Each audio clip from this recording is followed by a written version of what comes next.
Salmo 147. Assunto: este é um cântico especialmente notável. Nele são celebradas a grandiosidade e a bondade benevolente do Senhor. O Deus de Israel é estabelecido em sua peculiaridade de glória, como Deus zeloso pelos aflitos, desconsiderados e esquecidos. O poeta encontra alegria singular em exaltar aquele que é tão unicamente gracioso. É um salmo da cidade e do campo, da primeira e da segunda criação, da comunidade da igreja. É, em toda sua extensão, bom e agradável. Charles Haddon Spurgeon. Versículo 1: Louvai ao Senhor, ou Aleluia. O curso do amplo rio do livro de Salmos acaba com a cascata de louvor. Esse salmo começa e acaba com Aleluia. Jeová e o alegre louvor deveriam sempre estar associados na mente do cristão. Júpiter é temido, mas Jeová é amado. Charles Haddon Spurgeon. Porque é bom e amável cantar louvores ao nosso Deus. O canto dos homens é em si bom e nobre. O mesmo Deus que guarnece os pássaros do céu de notas com as quais eles louvam inconscientemente seu Criador, deu ao homem a capacidade para cantar. Todos nós sabemos o quanto Lutero, por exemplo, estimava o dom e a arte do canto. Alegre-se nisto aquele que o recebe.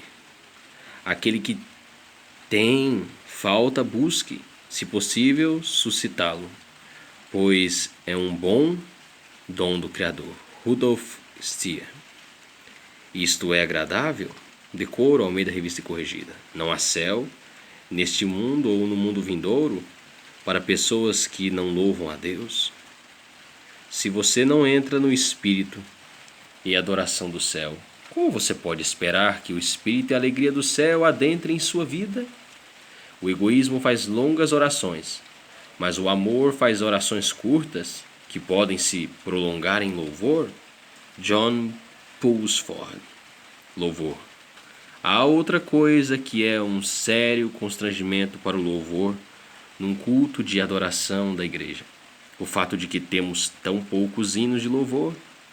Você ficará surpreso ao ouvir-me dizer isto, mas ficará ainda mais surpreso se tomar a amostra de louvores e procurar hinos de louvor. Você encontrará hinos que falam sobre louvor e o exortam a louvar. Não há falta de hinos que digam que Deus deve ser louvado, mas hinos que louvam e nada falam sobre o louvor. Há de fato pouquíssimos.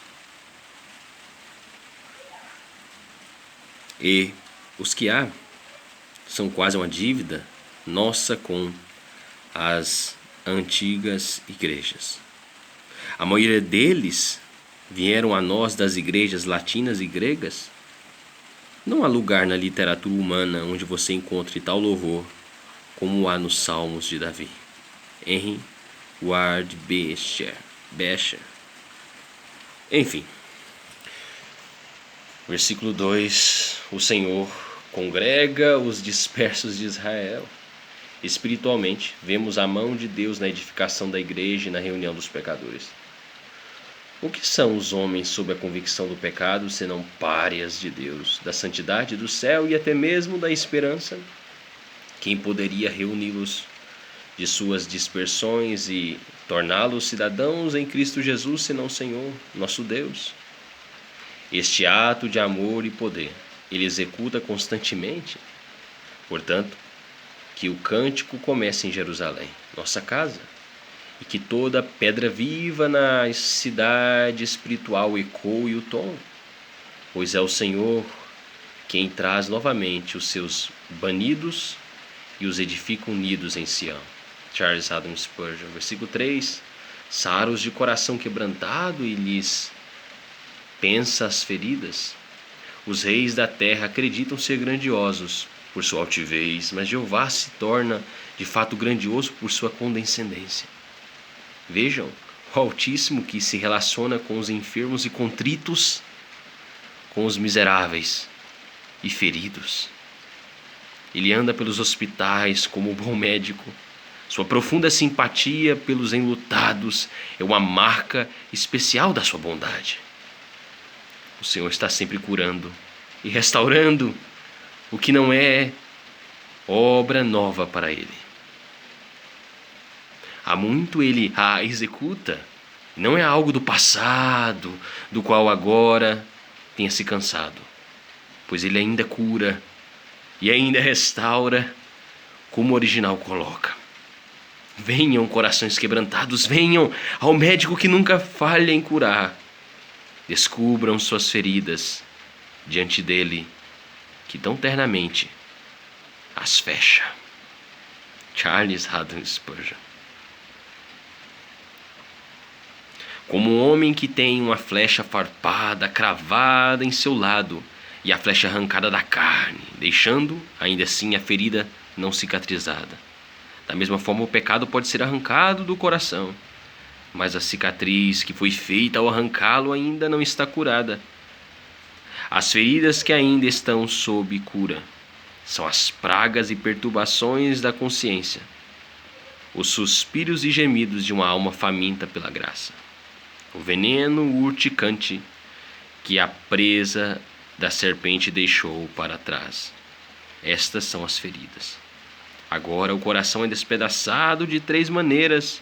Primeiro, pela lei, pois despedaça o coração como um ladrão ao ouvir a sentença da lei declarando que ele deve ser enforcado por seus assaltos. Assim o coração da alma é despedaçado ao compreender sensivelmente a sentença da lei. Não pecarás, mas se pecares, serás condenado. Se o coração se tornar sensível a esta sentença, és um homem condenado. É impossível manter-se firme diante dela, mas deve despedaçar-se. Não é a minha palavra, martelo, que esmiuça a penha? Jeremias 23, 29. Pode algum coração de pedra resistir e não ser despedaçado com os golpes dela? De fato, até este ponto um homem pode ser despedaçado e ainda ser réprobo, pois será despedaçado no inferno e, portanto, esse despedaçar não é suficiente. Segundo, pelo Evangelho, pois se o coração se tornar sensível ao amor do Evangelho, se despedaçará em estilhaços. Rasgai o vosso coração, porque ele é misericordioso, etc. Joel 2,13. Quando todos os chacoalhões da misericórdia de Deus vêm, clamam todos eles, rasgai. De fato, o coração não pode resistir contra estes chacoalhões. Se em algum momento o sente, golpeie sua alma com o Evangelho. Se houver alguma forma sob o céu de despedaçá-la, é esta. Terceiro, o coração é despedaçado pela habilidade do ministro em lidar com estes dois, a lei e o Evangelho. Deus o guarneceu com habilidade para frisar a lei e deu-lhe entendimento para apresentar o Evangelho. E por este meio Deus despedaça o coração, pois infelizmente, ainda que a lei seja um martelo especialmente bom e ainda que o Evangelho seja uma bigorna adequada, contudo, se o ministro não colocar a alma nisto, o coração não se despedaçará. Ele deve dar o golpe pleno com a lei e utilizar o poder pleno do Evangelho no lombo da alma. Caso contrário, o coração não se despedaçará. Porque Cristo comprometeu-se nesta execução. Quando o médico habilidoso se compromete com a cura, ele certamente a executará. De fato, algumas vezes um bom médico pode falhar, como o médico de Trajano falhou, pois seu paciente morreu sob seus cuidados. e em seu túmulo foi escrito: aqui jaz Trajano, o imperador, que pode agradecer a seu médico por sua morte. Mas se Cristo se compromete, você pode ter certeza do sucesso, pois ele diz ao de coração quebrantado que ele se comprometeu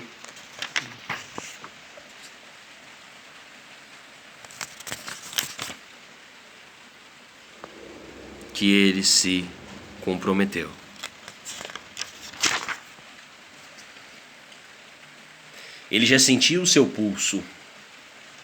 Não há motivo para temer, dizendo: haverá um homem que cure seus inimigos? Tenho sido inimigo da glória de Deus e ainda assim ele me cura? Sim, disse Cristo, sendo você quebrantado de coração, eu o restaurarei. William Fenner. Haverá um homem que cure seus inimigos. Tenho sido inimigo da glória de Deus e ainda assim ele me curará? Sim, disse Cristo, sendo você quebrantado de coração, eu o restaurarei. William Fenner. Para executar a cura do coração quebrantado, Deus designou inclusive um médico cujas habilidades são infalíveis, cuja bondade e cujo cuidado são equivalentes à sua habilidade. Esse médico é ninguém menos do que o Filho de Deus. Desta forma ele foi revelado a nós. Os sãos não precisam de médico, e sim os doentes. O profeta Isaías apresenta seu advento na linguagem mais sublime. Enviou-me a curar os quebrantados de coração, a proclamar libertação aos cativos e a pôr em liberdade os algemados. Thomas Blanc. Versículo 4 conta o número das estrelas. Entre os pagãos, todas as constelações representavam algum deus. Mas as Escrituras indicam Jeová não como um Deus entre muitos deuses estrelados, mas como o único Deus de todas as estrelas. Ele é também, como ensinou seu povo por meio de Abraão, Deus de um firmamento de estrelas mais nobres. Seu povo é disperso e pisoteado como as areias da orla marítima, mas ele transforma pó e poeira em estrelas de glória. Ele fará de todo santo uma estrela, e o céu é o firmamento do seu povo, onde os sofredores de coração quebrantado da terra são glorificados, transformados em galáxias cintilantes. Erma Venema. Chamando-as todas pelo seu nome. Enquanto o Dr. Herschel estava explorando a parte mais densa da Via Láctea, em um quarto de hora, nada menos do que 116 mil estrelas passaram pelo campo de visão do seu telescópio. Foi computado que aproximadamente 100 milhões de estrelas possam ser percebidas por nossos instrumentos mais perfeitos. Caso todas as regiões do céu sejam exploradas por completo, mas regiões imensuráveis de espaço estão além das fronteiras mais extremas da visão humana, ainda que com auxílio. Regiões que a imaginação mal pode penetrar, mas que são indubitavelmente repletas de ações da sabedoria e onipotência divinas. Thomas Dick. Versículo 6. O Senhor ampara os humildes e dá com os ímpios em terra. Os homens orgulhosos são, em sua própria consideração, elevados o suficiente. Somente aqueles que são modestos se preocuparão em ser elevados, e somente estes Jeová dignificará. Charles Adam Spurgeon. Versículo 9. E aos filhos dos corvos, quando clamam, estas criaturas silvestres, que parecem não ter utilidade para o homem, são de fato sem valor? De modo algum, eles cumprem seu papel na dinâmica da natureza, quando são apenas filhotes e podem apenas clamar a seus pais, pássaros, por comida. O Senhor não os permite morrer de fome, mas supre suas necessidades. É maravilhoso como estes pequenos pássaros são alimentados. Um pássaro em uma gaiola sob cuidado humano não tem menos perigo de falta de semente e água do que qualquer outro nas miríades que voam a céu aberto, sem dono algum exceto seu Criador. e provedor algum, exceto o Senhor? A grandiosidade, ocupando-se das pequenas coisas, constitui uma característica principal deste salmo. Não devemos todos nós sentir alegria especial em louvar alguém tão extraordinariamente notável por seu cuidado com o necessitado e esquecido? Não devemos nós também confiar no Senhor, pois Ele que alimenta os filhotes dos corvos, certamente nutrirá os filhos de Deus. Aleluia! A Ele que alimenta os corvos e governa as estrelas. Que Deus és tu, ó Jeová! Que Deus és tu, ó Jeová! Charles Adams Spurgeon, versículo 10 e 11. Não faz caso da força do cavalo, não se compraz nos músculos do guerreiro. Nenhum homem é favorecido por Deus devido à sua aparência, porque tem um belo rosto ou membros fortes e habilidosos. Sim, não somente o Senhor não se compraz nos músculos de homem algum, mas também no cérebro de homem algum, ainda que com grande alcance, nem na perspicácia do homem de homem algum. Ainda que muito célere, nem no julgamento de homem algum, ainda que muito profundo, nem na língua de homem algum, ainda que muito eloquente, com boa expressão, mas agrada-se o Senhor dos que o temem e dos que esperam na sua misericórdia, daqueles que caminham humildemente com Ele e clamam a Ele. Joseph Carr. Versículo 11. Agrada-se o Senhor dos que o temem e dos que esperam na sua misericórdia. É um pensamento marcante o de que Deus não apenas tem paz com alguns tipos de homens, mas inclusive encontra consolo e alegria em sua companhia. A inigualável condescendência do Senhor, a ponto de que a sua grandiosidade se agride nas criaturas insignificantes de sua mão. Quem são estes homens favorecidos de quem Jeová se agrada? Alguns deles são os menores em sua família, que nunca se elevaram acima do esperar e temer. Outros são mais plenamente desenvolvidos, mas ainda exibem caráter mesclado, composto de medo e esperança. Eles temem a Deus com temor santo e reverência filial, e também esperam perdão e bênção devido à misericórdia divina. Como um pai se agrada de seus filhos, assim o Senhor tem consolo em seus amados, cujas marcas de novo nascimento são temor e esperança. Eles temem, pois são pecadores. Têm esperança, pois Deus é misericordioso. Eles o temem, pois Ele é grande. Esperam nele, pois Ele é bom. Seu temor tempera sua esperança. Sua esperança clareia seu temor. Deus se agrada deles, tanto em seu tremor como em seu deleite. Charles Adams Spurgeon. A paciência e o temor são as cercas da esperança.